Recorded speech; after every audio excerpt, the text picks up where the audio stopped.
Maganda umaga mga ka-joiners, mga kapwa ko Pasigenyo. Nandito po tayo ngayon sa temporary Pasig City Hall at flag raising ceremony. Ayan, nandito po si Congressman Roman Romulo.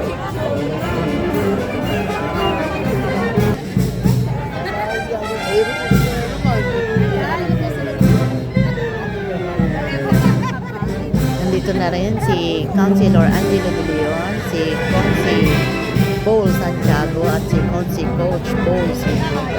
Ayun, maganda na.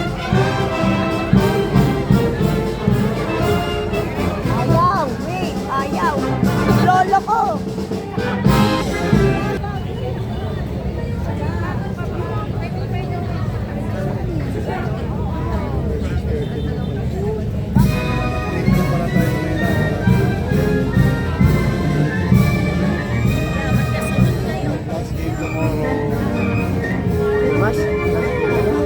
Last game ko.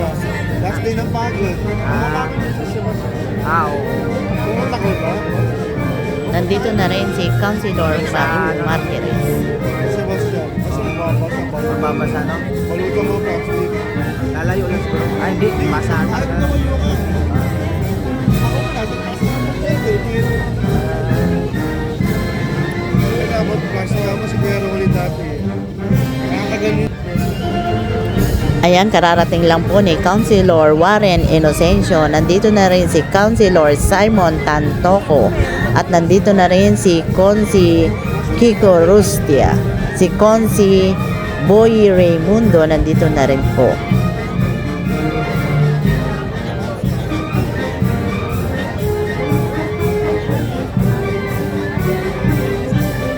Nandito rin si Councilor Eric Gonzalez at si ABC President Alba.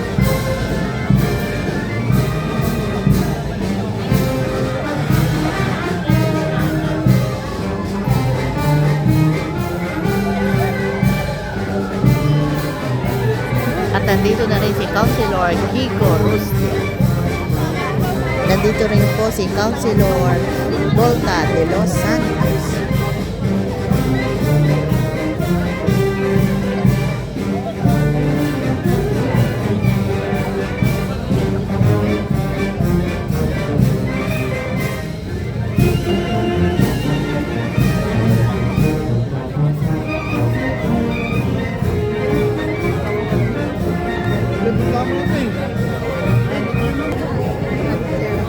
Ayan, magkasabay po dumating si Mayor Vico Soto at si Vice Mayor Dudut Ruiz.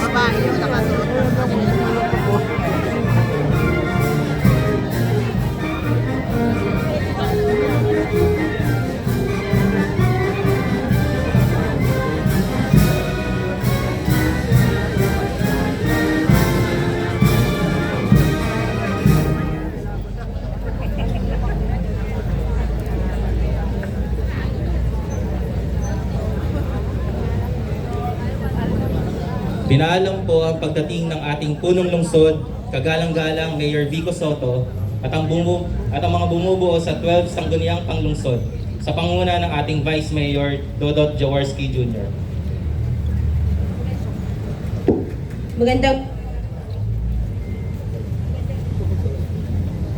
Magandang umaga po sa inyong lahat, mga kapwa kawani at mga pinuno ng iba't ibang tanggapan. Bilang panimula ng ating maikling palatuntunan, atin pong ituon ng ating sarili sa dakilang lumikha para sa pag-aalay ng panalangin na pamumunuan ni Pastor Nelson P. Praxidio mula sa Vice Chairman of Pasig Minister Alliance.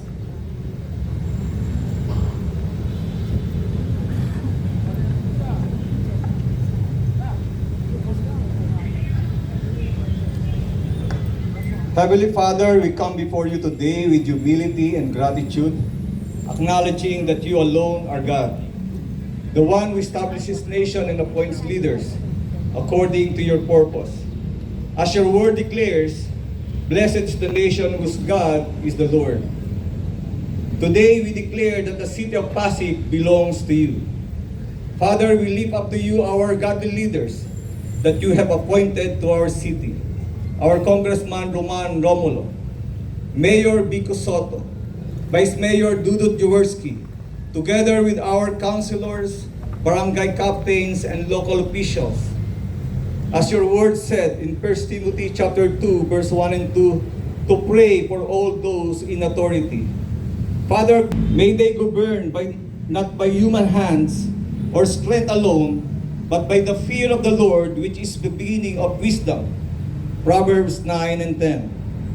Father, we pray that integrity and righteousness will mark every decision they made in this city. The Son, and the Holy Spirit. Amen.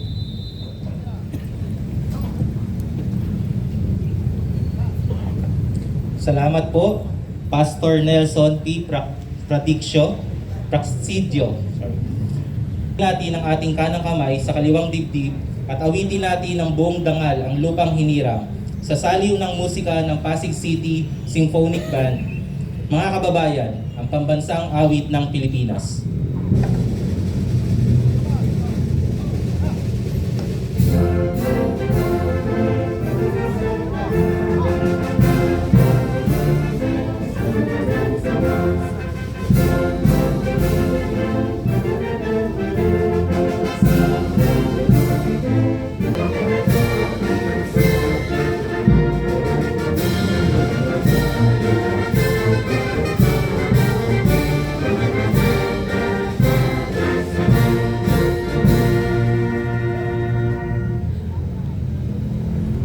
Para sa panunumpa ng katapatan sa watawat ng Pilipinas, na pangungunahan ni Dita Daliwan mula sa Public Safety Division.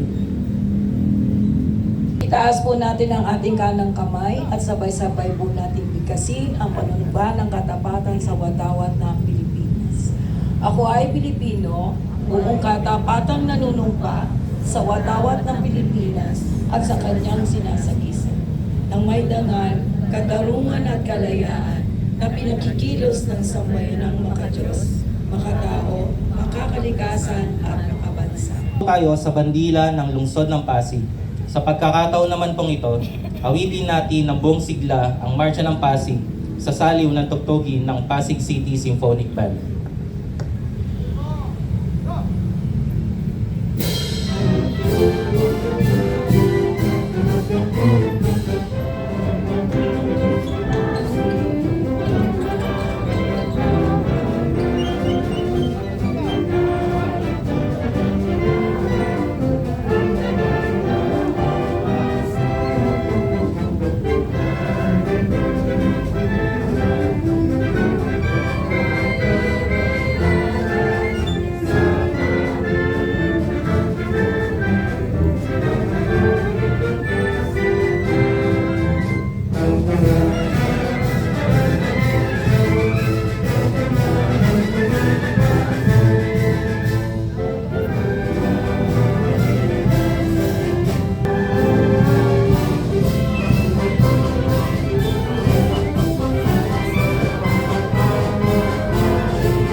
Na pangungunahan sa atin ni Graciano Ramos Jr. mula sa Bantay Pasig Division. Magandang umaga po sa inyo lahat. Sa pagkakataon pong ito, inihiling ko po na itaas po natin ang ating kanang kamay at sumunod sa akin para sa panunumpa ng lingkod bayan. Ako ay isang lingkod bayan. Pangangalagaan ko ang tiwalang ipinagkaloob ng mamamayan.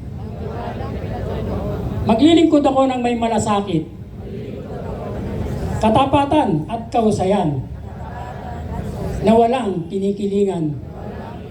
Magiging mabuting halimbawa ako at magbibigay ng pag-asa at inspirasyon sa aking kapwa lingkod bayan. Lilinangin ko ang aking sariling kakayahan upang sa lahat ng panahon ay mapaglingkuran ko ng buong kausayan ang sambayanan. Hindi ako makikibahagi sa mga katiwalian sa pamahalaan. Pipigilan at isisiwalat ko ito sa pamamagitan ng tama at angkop na pamamaraan. Isasabuhay ko ang isang lingkod bayang makadiyos, makatao, makakalikasan, at makabansa. Tutugon ako sa mga hamon ng makabagong panahon tungo sa adikain ng matatag, maginhawa, at panatag na buhay sa mga tungkulin at hangaring ito. Kasihan nawa ko ng may kapal. Ibaba na po natin ang ating kamay. Maraming salamat po sa inyo lahat.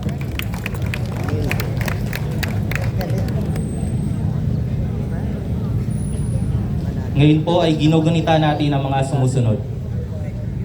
Week 3, National Mental Health Week, Proclamation Number 432, Series of 1957. National Cancer Consciousness Week, Proclamation Number 1348, Series of 1974. Autism Consciousness Week, Proclamation Number 711, Series of 1996. January 23, Araw ng Republikang Filipino, 1899. Proclamation Number 533, Series of 2013. Para po sa National Bible Month by Philippine Bible Society, tinatawagan po si Pastor Arnel Alan Poy.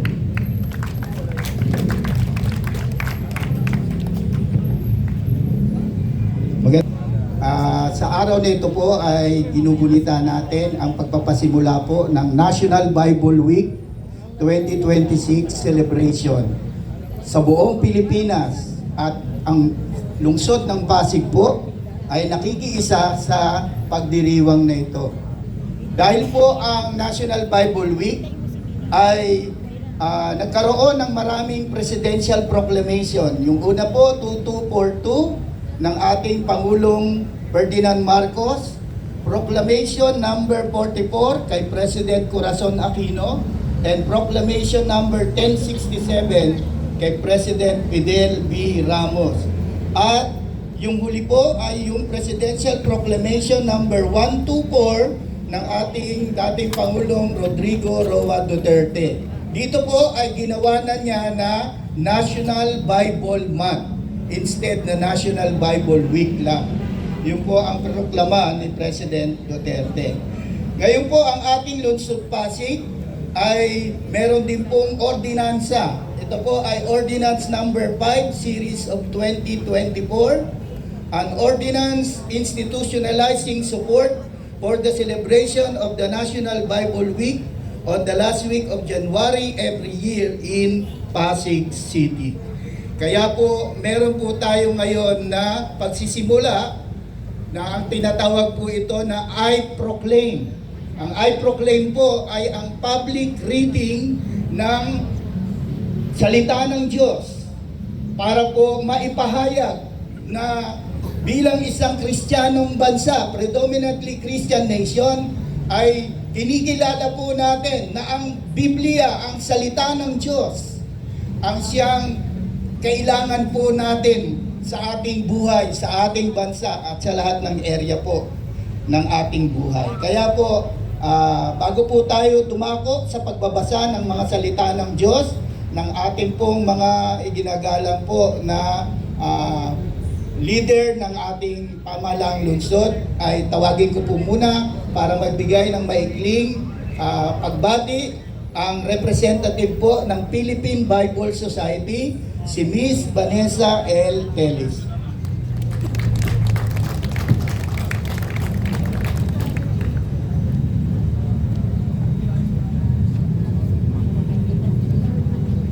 Magandang araw po sa inyong lahat. Isang mainit na pagbati po mula sa Philippine Bible Society. Happy National Bible Month po sa inyong lahat. Maraming salamat at binigyan nyo kami ng pagkakataon na makabisita sa ating local government unit at makasama sa inyong flag raising ngayong salita ng Diyos. Ngayong 2026, ang theme para sa National Bible Month ay God's Words brings life to our hearts and homes. Ang ibig sabihin ng life dito ay love, integrity, faith, and engagement. Nanggaling ang team sa John chapter 13 verse 34, kung saan sinabi ni Jesus na, I give you a new commandment, love one another as I have loved you. So, you also, ating lahat. May God bless us all. Ngayon po, darako na tayo sa pagbabasa ng salita ng Diyos. At ito po'y pangungunahan ng ating mga puno ng ating lungsod. Simula po sa ating mga councilor, mula po sa District 2. Pinoproklama ko ang Joshua 1 verses 7 to 8. Basta't magpakatatag ka at lakasan mo ang iyong loob. Sundin mong mabuti ang buong kautosang binigay sa inyo ni Moises. Huwag kang susuway sa anumang nakasaad doon at magtatagumpay ka saan ka man magpunta. Huwag mong kaliligtaang basahin ang aklat ng kautusan. Pagbulay-bulayan mo iyon araw at gabi upang mapatupad mo ang lahat ng nakasaad doon. Sa gayoy, magiging masagana at matagumpay ang iyong pamumuhay. Ang salita ng Diyos. Ngayon naman po ay tawagin natin si Consi Mark Hill Volta de Los Santos. District. Magandang umaga po sa lahat. Ipinoproklama ko ang 1 Kapitulo 6, talata 66 hanggang 68. Mula nooy, marami sa kanyang mga alagad ang tumalikod at hindi na sumama sa kanya. Tinanong ni Jesus ang 12, at kayo, gusto rin ba ninyong umalis? Sumagot si Simon Pedro, Panginoon, kanino pa kami sasama? Nasa inyo ang mga salitang nagbibigay ng buhay na walang hanggan. Tawagin naman po natin ang ating iginagalang po na kinatawan sa ang ating pong Congressman Roman Romulo. Magandang umaga po sa ating lahat. Ipinoproklama ko ang Mateo chapter 6 verses 31 to 34.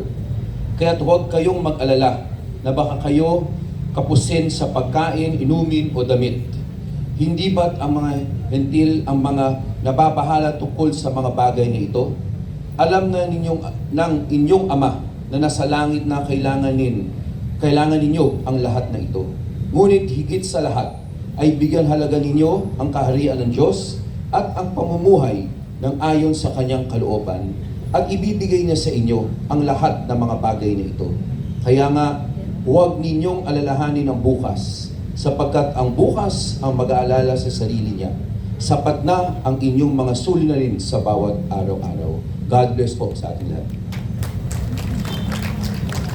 Ngayon naman po, tawagin po natin ang ating Vice Mayor, Robert Jaworski po.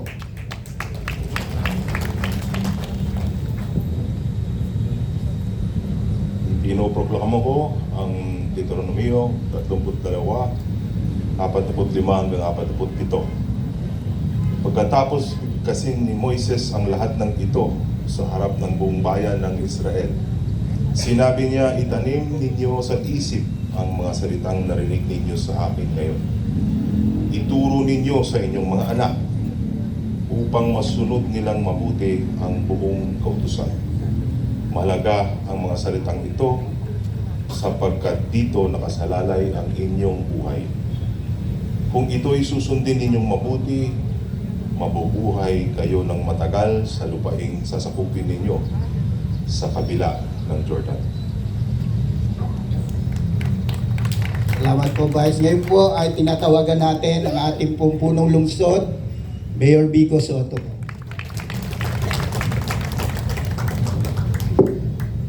Pinoproklama ko ang 1, 13, 34 hanggang 35. Isang bagong utos ang binibigay ko sa inyo ngayon, magmahalan kayo.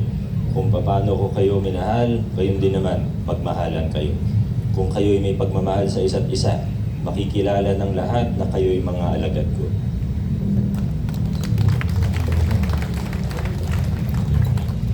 Sige po, dyan po nagtatapos ang ating maikling programa sa ating I Proclaim.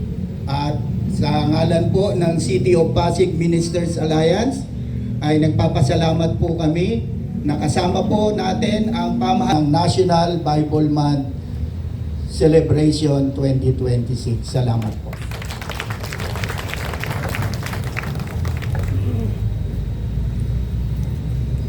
Maraming salamat po sa mga departamento at tanggapan na nanguna sa maikling programa sa umagang ito. Mula sa Social Sector, Peace and Order Department, ako naman po si Rodel San Miguel mula sa Peace and Order Department, Administrative Division. Maraming salamat din po sa Philippine Bible Society mula sa ating Pasig City Symphonic Band and Cultural Affairs and Tourism Office. Ako naman po si Ana Marie Borigor mula sa Peace and Order Department. Kami ang naging guro sa palatuntunan ngayong umaga. Maraming salamat po. Sa pagkakataon po ito, pakinggan po natin ang mensahe ng ating punong lungsod ng Pasig. Mga kasama, palakpakan po natin Mayor Vico Soto. Magandang umaga po sa ating lahat, Congressman Roman, Vice Mayor Dodot, sa ating mga konsehal, at sa lahat ng kawani ng ating nasyonal at lokal na pamahalaan. Tayo po'y taus-pusong nagpapasalamat ngayong National Bible Month at ngayong umaga na ito. Una sa City of Pasig Ministers Alliance, Chairman Pastor Arnel. Nasaan po siya? Ayun. Chairman Pastor Arnel and company kina Pastor Nelson at lahat ng mga kasama natin sa CPMA. Maraming salamat po sa inyo. Hindi lang para sa flag raising natin ngayon, kundi sa tuloy-tuloy na partnership ninyo sa ating lokal na pamahalaan. Ganun din po kina Ma'am Vanessa ng Philippine Bible Society at sa buong United Bible Societies. At sa lahat pa po ng mga kasama natin sa iba't ibang aktibidades para sa National Bible Month. Maraming salamat po. Yun lang po muna. Sa susunod na po mga announcements ni Dr. Panaligan. Magandang umaga sa ating lahat. Adjourn na po tayo.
Happy Monday po sa ating lahat at hanggang dito na lang po ang ating vlogs. Maraming salamat po sa panonood at para po Opo. sa bago pa lang sa aming channel. Welcome po ang lahat and please like and share, comment down below and please subscribe. Ingat po ang lahat. Bye!